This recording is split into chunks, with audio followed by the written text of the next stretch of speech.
Right breaking చేస్తున్నాం. CM Revanth Reddy నేడు మంత్రులు అలాగే పార్టీ అగ్రనేతలతో జూమ్ మీటింగ్ నిర్వహించనున్నారు. మున్సిపల్ ఎన్నికల నేపథ్యంలో తీసుకోవాల్సిన జాగ్రత్తలపై నేతలతో చర్చించనున్నారు. ఇప్పటికే ఎన్నికల ప్రచారం ముగిసింది. రేపు పోలింగ్ జరగనుంది. దీంతో ఎన్నికల్లో అనుసరించాల్సిన వ్యూహాలపై అభ్యర్థులకు నేతలకు సీఎం రేవంత్ రెడ్డి దిశానిర్దేశం చేయనున్నారు. అలాగే మున్సిపల్ ఎన్నికలకు సంబంధించిన అప్డేట్ ను పెద్దలకు ఇవ్వనున్నారు. ఇక ఇవాళ మధ్యాహ్నం సీఎం రేవంత్ రెడ్డి ఢిల్లీకి బయలుదేరి వెళ్లనున్నారు. ఢిల్లీ వెళ్లే ముందు మంత్రులు నేతలతో జూమ్ మీటింగ్ నిర్వహించి మున్సిపల్ ఎన్నికల పరిస్థితిపై ఆరా తీయనున్నారు.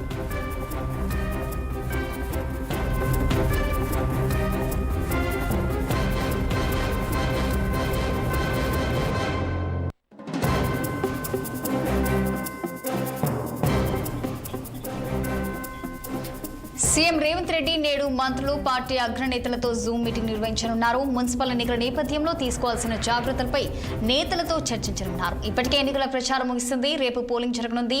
దీంతో ఎన్నికల్లో అనుసరించాల్సిన వ్యూహాలపై అభ్యర్థులకు నేతలకు సీఎం రేవంత్ రెడ్డి దిశానిర్దేశం చేయనున్నారు. అలాగే మున్సిపల్ ఎన్నికలకు సంబంధించి అప్డేట్ ను పెద్దలకు ఇవ్వనున్నారు. ఇవాళ మధ్యాహ్నం సీఎం రేవంత్ రెడ్డి ఢిల్లీకి బయలుదేరి వెళ్లనున్నారు. ఢిల్లీ వెళ్లే ముందు మంత్రులు నేతలతో జూమ్ మీటింగ్ నిర్వహించి మున్సిపల్ ఎన్నికల పరిస్థితిపై ఆరా తీయనున్నారు. ఇదే అంశానికి సంబంధించి మరింత సమాచారం మా special correspondent Krishnahari phone line లో అందించేందుకు సిద్ధంగా ఉన్నారు. చెప్పండి కృష్ణహరి, మరి ప్రస్తుతం అయితే మున్సిపల్ ఎన్నికల నేపథ్యంలో అయితే పార్టీ అగ్రనేతలతో జూమ్ మీటింగ్ నిర్వహించనున్నట్టు కూడా తెలుస్తుంది. మరి సీఎం రేవంత్ రెడ్డి మరి దీనికి సంబంధించిన పూర్తి డీటెయిల్స్ అంటే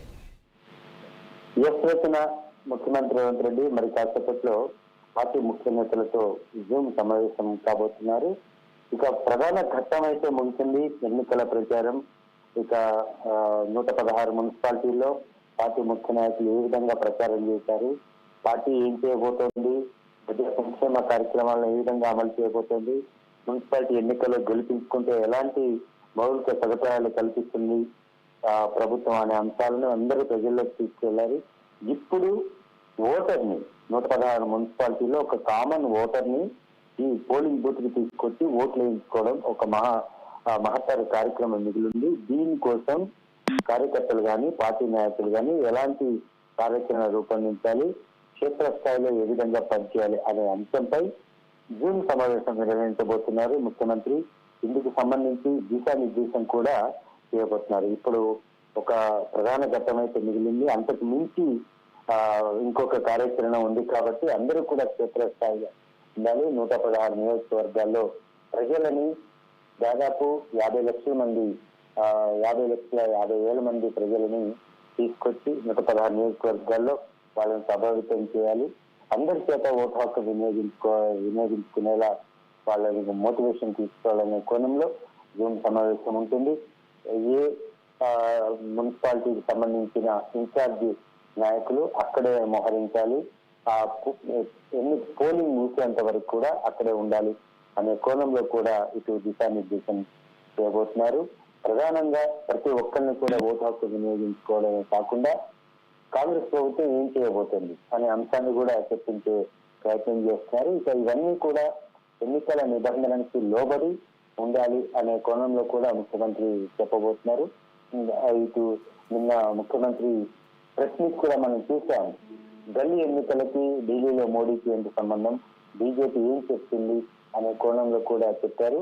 ఇక 10 ఏళ్లు రాష్ట్రాన్ని పరిపాలించిన బీఆర్ఎస్ పార్టీ అభివృద్ధి ఏమి చేయలేదా, మేము వస్తే అభివృద్ధి చేస్తాము, మాకు ఓటు వేయండి అని అడగడం ఏంటి అనే కోణంలో కూడా 2 పార్టీలను ముఖ్యమంత్రి విమర్శించిన పరిస్థితి మనం చూసాం. ఈ నేపథ్యంలోనే ఓటర్లను ప్రభావితం చేయాలి, ఓటర్లకి ఏ ప్రభుత్వం ఏం చేయబోతుంది అనే విధంగా చైతన్యం తీసుకురావాలి, వాళ్ళందరినీ కూడా పోలింగ్ బూత్ కి తీసుకొచ్చి క్షేత్రస్థాయిలో పగడ్బందీగా పనిచేయాలి, నాయకులు ఎవరు కూడా అలసత్వం వహించకూడదు అనే కోణంలో ఈ జూమ్ సమావేశం ఉంటుంది. మొత్తానికి 116 మున్సిపాలిటీలో ఒక ఆమోదయోగ్యమైన ఫలితం రాబట్టేందుకు కూడా ముఖ్యమంత్రి కార్యాచరణ రూపొందిస్తున్నారు. అట్లాగే 7 కార్పొరేషన్లో కూడా సానుకూల ఫలితం సాధించేందుకు కూడా ఈ జూమ్ సమావేశం ఒక దిశానిర్దేశం చేసేందుకు కూడా ముఖ్యమంత్రి ఒక కార్యాచరణ రూపొందించిన పరిస్థితులు కనిపిస్తున్నాయి. రచన రైట్, థ్యాంక్ యూ కృష్ణహరి.